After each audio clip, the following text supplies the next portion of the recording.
Hi, everyone. Thank you so much for joining us today. I think by the time you're watching this, you probably watched a few of these interviews already, and I hope you are enjoying it because I have another special treat for you guys today. First, I'll introduce myself, Faishala. I can tell you all know me by now, but I am the Special Initiatives Manager for Mayor William Peduto, and with my role, I get the opportunity to meet incredible people that I am so excited to talk to, and for you all to get to meet, right? Because they are, again, incredible. Of course, we welcome in Pittsburgh, our immigrant and refugee and internationals integration arm of the current mayor, for the work to succeed, for the work of integration, for the work of actually getting to hear directly from communities so that as government we could respond accurately. We need the help of partners, right?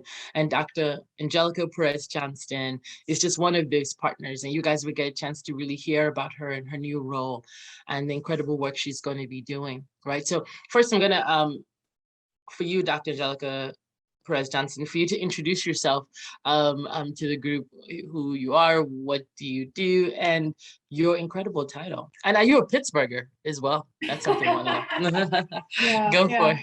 So my name is Dr. Angelica Perez-Johnston. My pronouns are she and ella. I go by Dr. APJ. It makes life easier for everyone. I am not a native to Pittsburgh. However, this is my second time living in the city. So I lived in the city 20 years ago, and so I'm kind of returning home. Pittsburgh's always kind of felt like home. So it's nice to be back. By way of education, my bachelor's degree is in psychology, my master's degree is in community counseling with a mental health focus, and my doctorate is in public administration. I studied the holistic approach to interventions to increase persistence and retention for systemically marginalized students.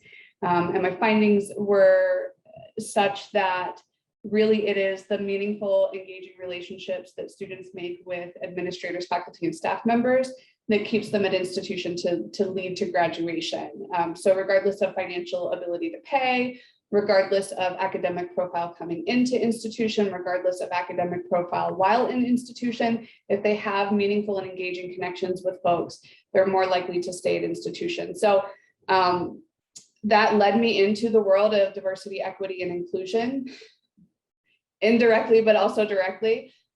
My father is Mexican, my mother is white, and so I am a Chicana. And I've been in Pennsylvania nearly my entire life. I've spent some time in other states, but I've always seemed to come back to Pennsylvania. I am the Chief Diversity, Equity, and Inclusion Officer for the Community College of Allegheny County. As a community college, we've always had the commitment to support and be intentional in supporting systemically marginalized populations. I think one of the biggest things for me is that we've now recognized the increase in immigrant populations and those folks that are coming into the city that are looking for opportunities. So one of my biggest priorities for our institution moving forward is being intentional in providing those support networks so that our traditional students, but also parents and family members, can come to the Community College of Allegheny County, get vital training, whether that be through a degree or a certificate program, and be able to contribute to the city and stay in the city, right? Like we want folks to stay in Pittsburgh. So I think that's the biggest part of the partnership. And I think that's kind of, how you and I connected, Faye, was trying to make that link, right? Like trying to get support systems for those that need support. So yeah, that was more than you asked for. No, but it was awesome because I'm like, she answered that question, she answered that question. So no, it's awesome. But again, just to touch on that, there's a lot of challenges that comes with that role, right? Again, it's one thing to say I have for organization to put out a DEI role, right? But then for the person to have the tools that they need to actually succeed. And for you, I guess in that role, how do you see yourself combating the challenges, right? Why you were given the responsibility, right? Because there's a lot of work to be done, right? Within the system itself and externally, right? How do you see yourself working to start to bite that apple a little bit at a time? Yeah, so I think first and foremost, yes, with the murders of George Floyd and Breonna Taylor and this quote unquote racial awakening within our nation, these types of positions have grown exponentially. I was reassured coming to this institution, understanding that this role has been in place just in different ways and shapes and forms over the last several years. And so I found that to be very intriguing. I think one of the biggest opportunities for me in this role is that we have created an amazing scaffolding by which to do social justice and equity work. We have the 5 commitments. They're commitments to creating a socially just and racially equitable campus and institution. And so my task is really to make sure that those things that we have committed to are put into action. And I've had this conversation with a number of different individuals, is that the city of Pittsburgh very much looks at diversity from dichotomous lenses, in that it's either a black and white issue or a male and female issue. There's a lot of binaries going on, which really disregards or negates the value of folks that are coming in from other systemically marginalized backgrounds, our immigrant populations, our asylum seekers, our refugees, our undocumented folks. Like, all of those different pieces are not really, although we know they're here, there's not a huge focus on what that looks like, right? To create a more inclusive environment and to create a city in which people really want to stay. And so I think that my biggest focus for this academic year, and obviously moving forward, is to really look beyond that dichotomy and see what true diversity actually means.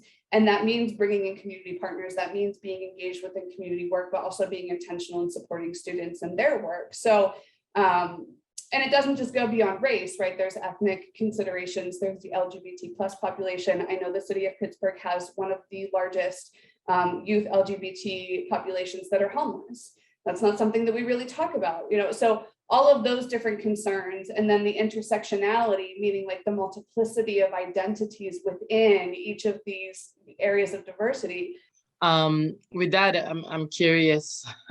I feel like it's easy to just see or hear different issues and just say, oh, that's a DEI person's role. That's a DEI person's role. What are the general misunderstandings that people have about your role, right? So it's not a catch-all.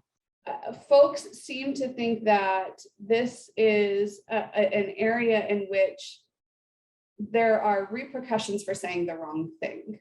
Mm-hmm.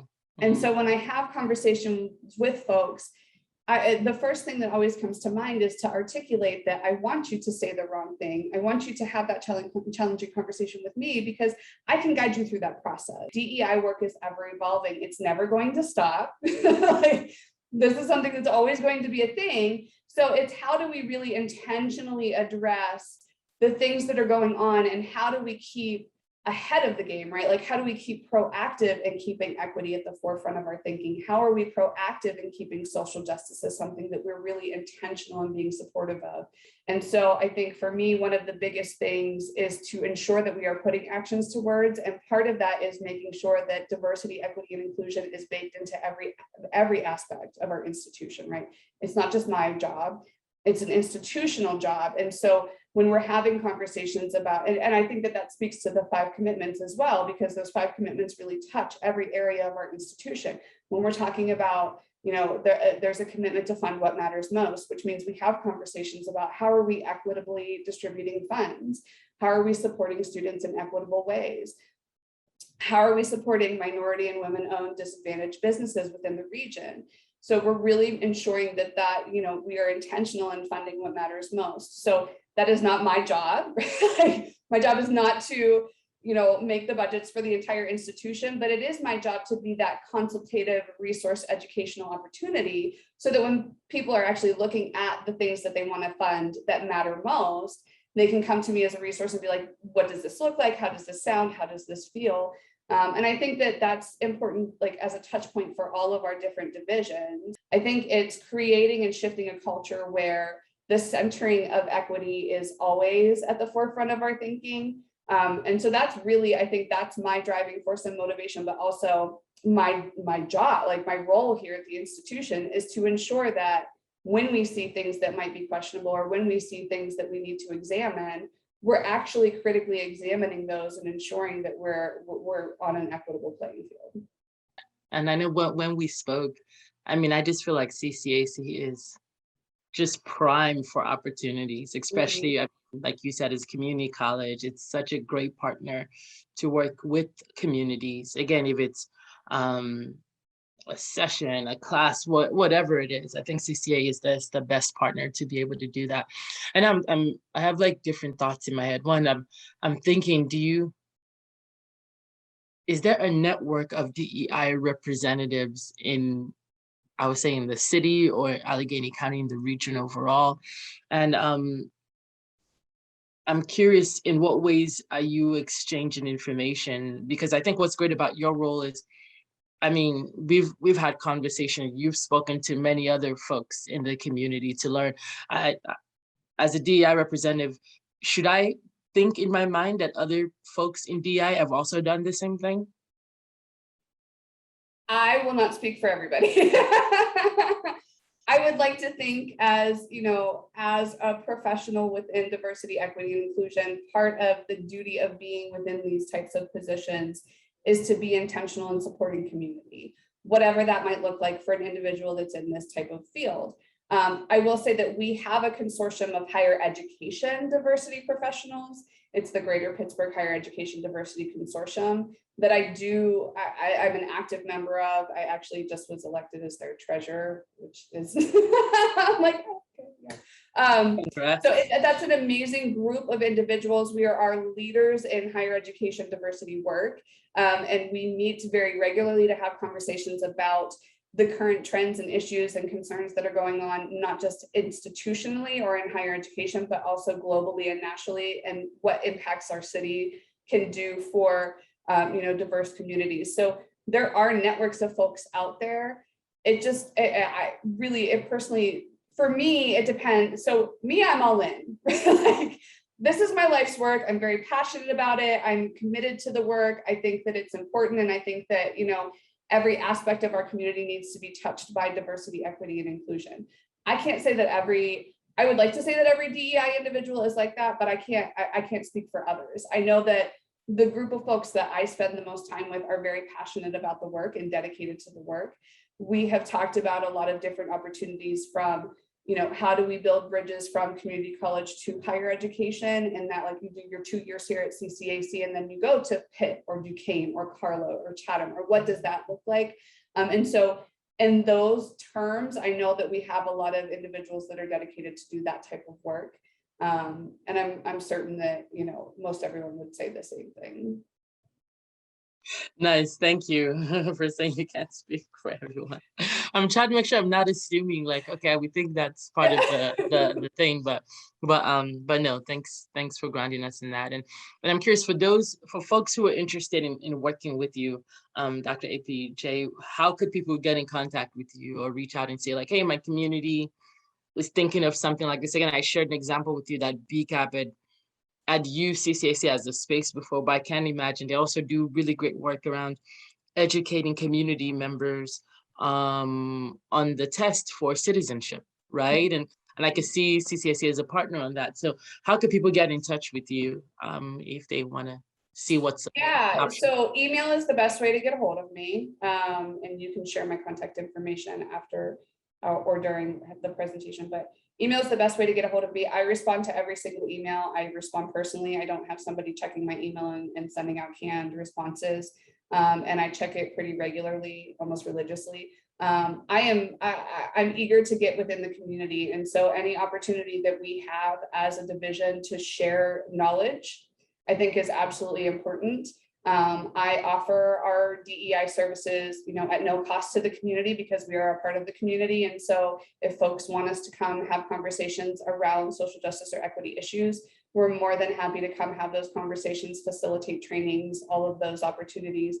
And as a community college, I mean, right now, COVID, we don't really allow outside folks to come in and use our facilities. But before COVID, it's my understanding that we have been very open to allowing community members to come in and use our facilities for a number of different reasons. So those are opportunities that in the future will happen again. Not today, unfortunately, but Zoom has its advantages and disadvantages. One of the advantages is it provides opportunities for me to be more regularly available to folks in multiple areas and arenas. So yeah, the best way to get a hold of it, like email, really honestly, like email, I will respond, we will set something up. I will give you opportunity to engage in conversation. I'm also thinking about your advice for folks who they're passionate about people, they're passionate about equity, and might think maybe pursuing a career in DI might be the space for them. I'm curious, what advice would you give to someone who is probably potentially thinking about that? Yeah. So I always joke that I did not say when I grow up I want to be in DEI work. That Yes. was not ever my intention, right? I think that DEI work finds those that are intended to be within the work. And so if there's a desire or a need, like it's very much a passion-driven field.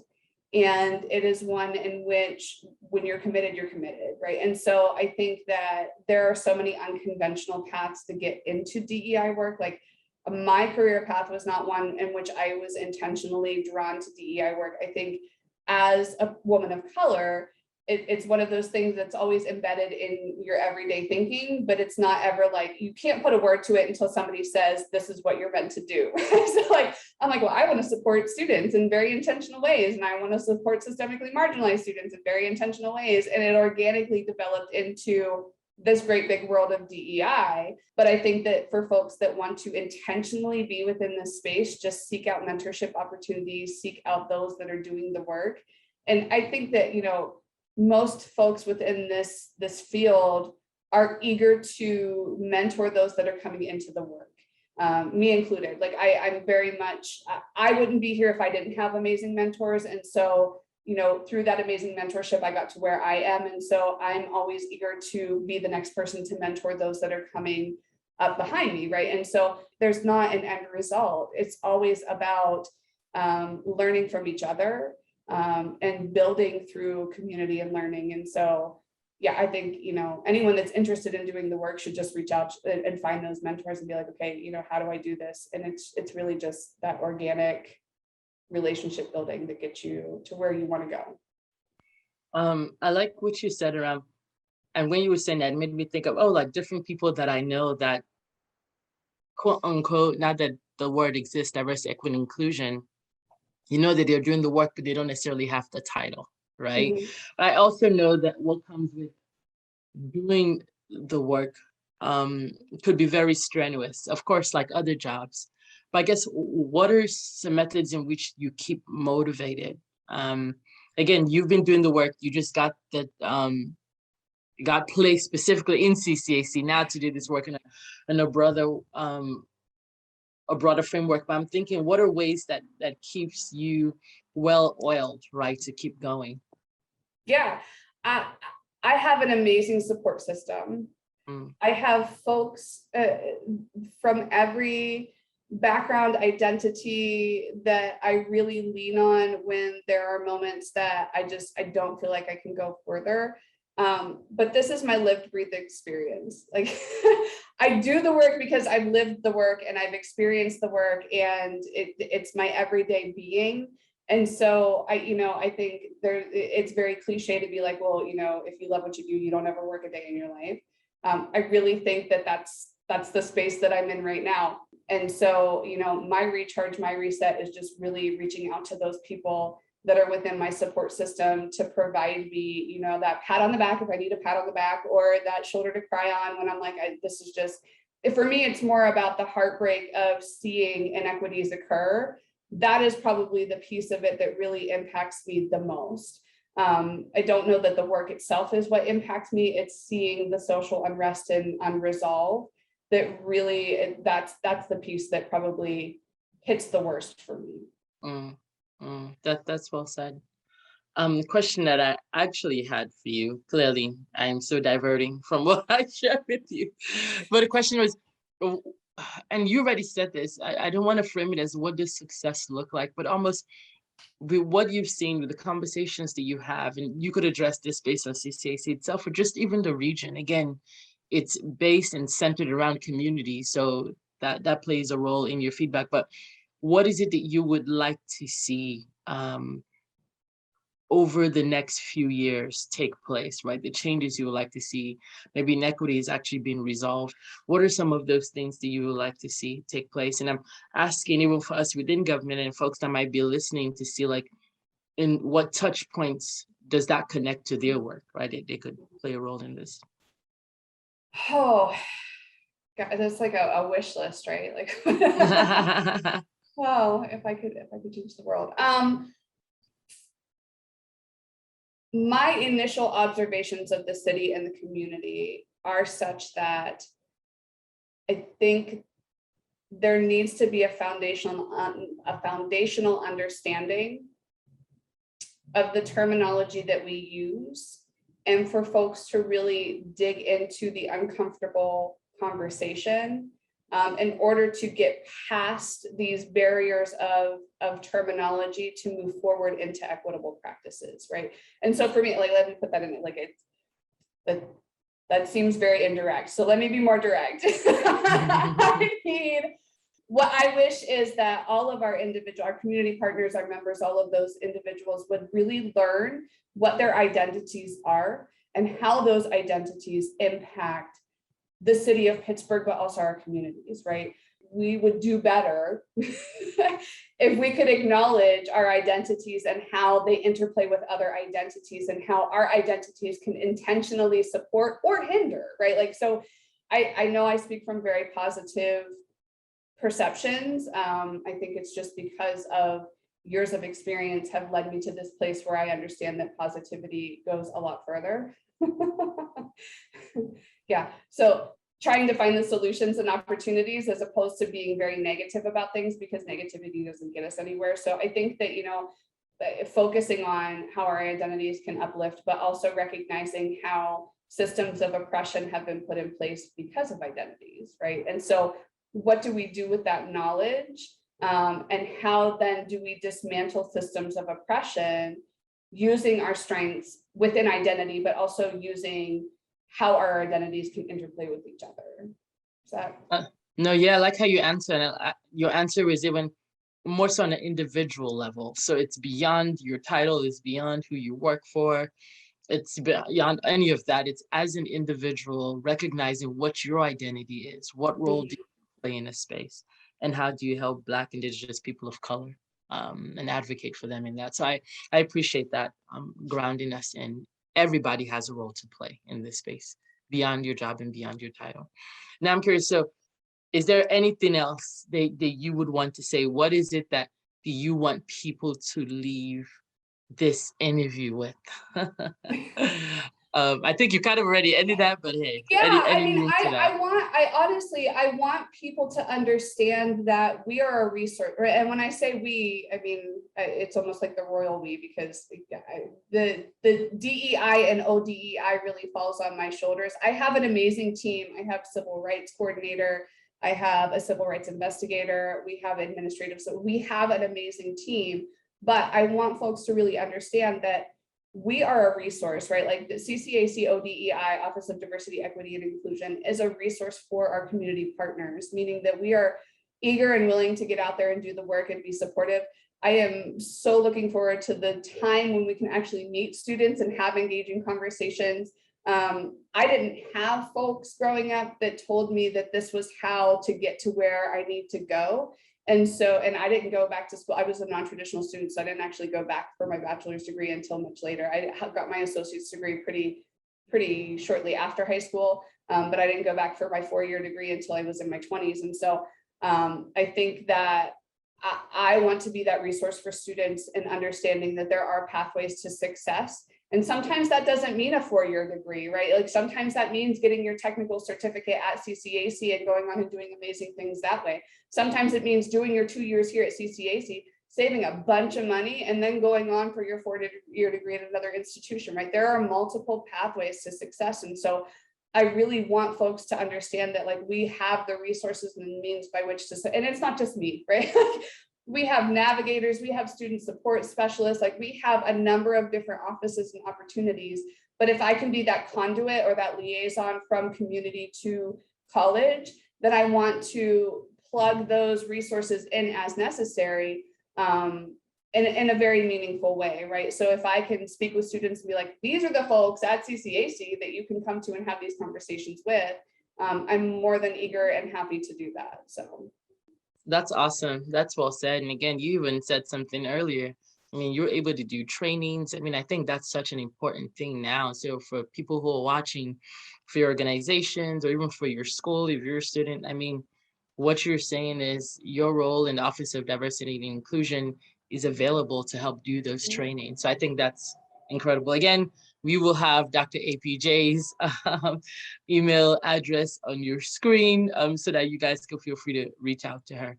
Again, thank you so much, Dr. Angelica thank Perez-Johnston, you. Yes. time. Thank you. And we look forward to seeing you in the community and of course, with us partnering with you going forward. So thank you.